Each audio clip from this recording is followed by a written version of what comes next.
Hey, good afternoon everyone. Welcome to Newbie Rides. So for today's video, papunta tayo sa DC Moto Wolf sa Parañaque. Papacheck up lang natin si ADV. May naririnig kasi akong tumutunog dito. Mahina lang na parang nag-rattle eh. Hindi ko alam kung rinig sa camera. Kaya baka meron lang maluwag sa loob. Naririnig ko kasi pag nag-i-edit ako. Although siguro pag sa normal use baka hindi ganun kahalata. Pero baka may magsabi yung chigi yun. Hindi rin eh. Tinry ko nang alisin yung chigi, pero meron pa rin. And hindi rin laging present yung rattle na yun eh. Yun ang mahirap i-troubleshoot eh, no? Pag intermittent yung problema. Kaya dadalhin na natin kay DC Moto Wolf kasi sa kanila ako tiwala pagdating sa ADV. And by the way, baka napansin nyo, bago rin pala yung side mirror natin. Tinetesting natin to, nakuha ko sa TikTok. Maganda naman yung visibility niya.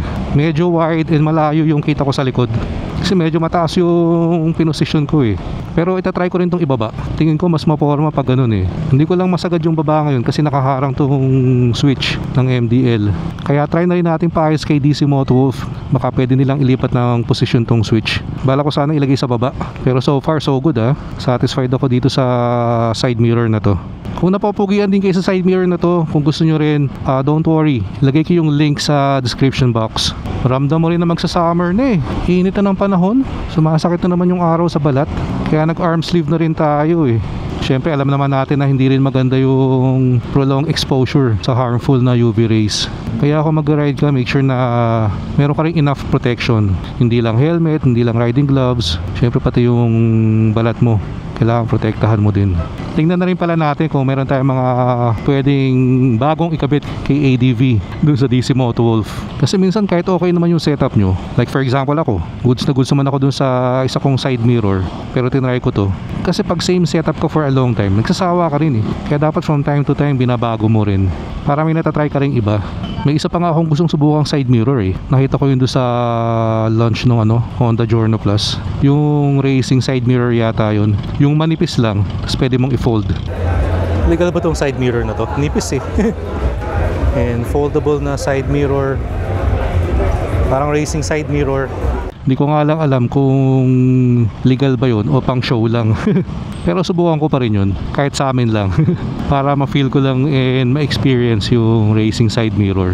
Alright, so guys, plug ko lang pala very quick. Kasi lagi tayong tinatanong dito eh. So ang dami lagi nagko-comment asking kung ano raw ba itong riding gloves na gamit natin.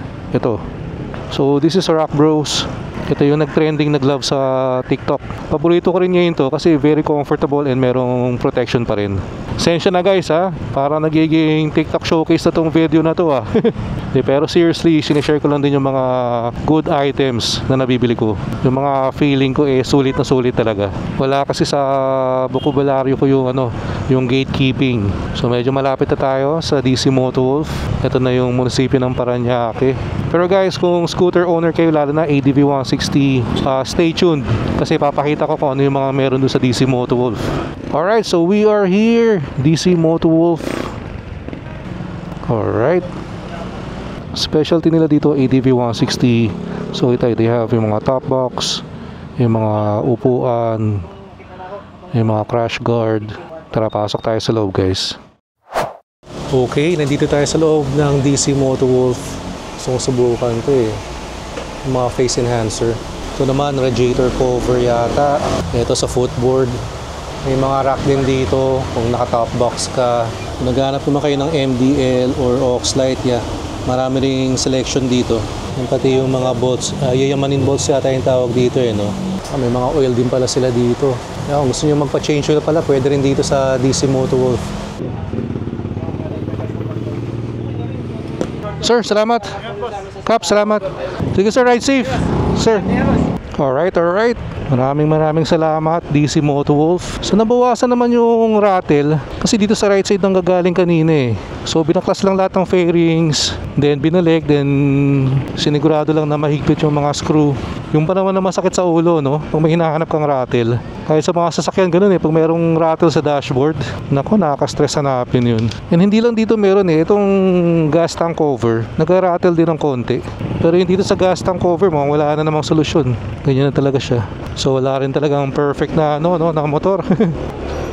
Pero mas okay na ngayon. Mas hindi ko na naririnig. Kaya na kasi pag ginanyan ko yan, naririnig ko na dito banda yung rattle eh. Ngayon wala na. So siguro baka may lumuwag lang na screw, no? Kaya unti-unti nag-cause ng rattle. Tapos ngayon nung nahigpitan na, naging okay na. Pahugas din tayo ng motor ngayon. Nahiya na ako kay ADV. Papabayaan na siya. Hindi ko lang kung kita sa camera pero sobrang dumi nito.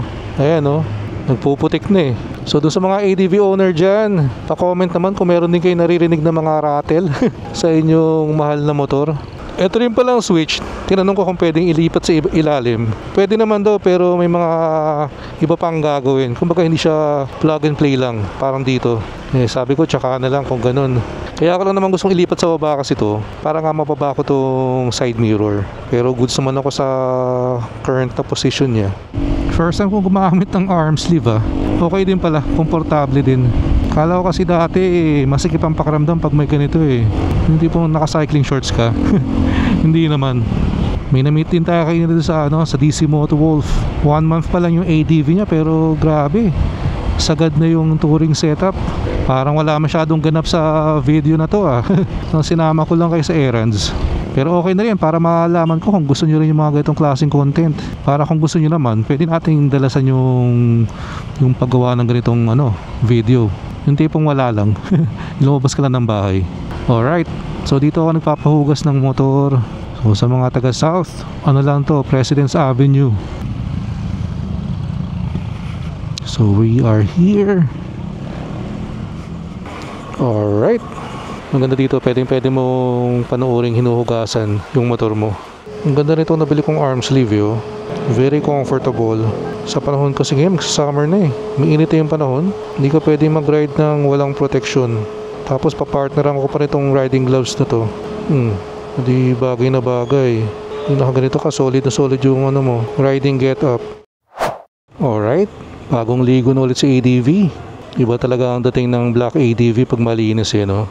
Yun, kahit yung windshield natin, no? Linis eh. So dahan-dahan lang muna ang takbo natin. Usually kasi pag nagpapahugas ako ng motor, hindi ako nagpapalagay ng tire block.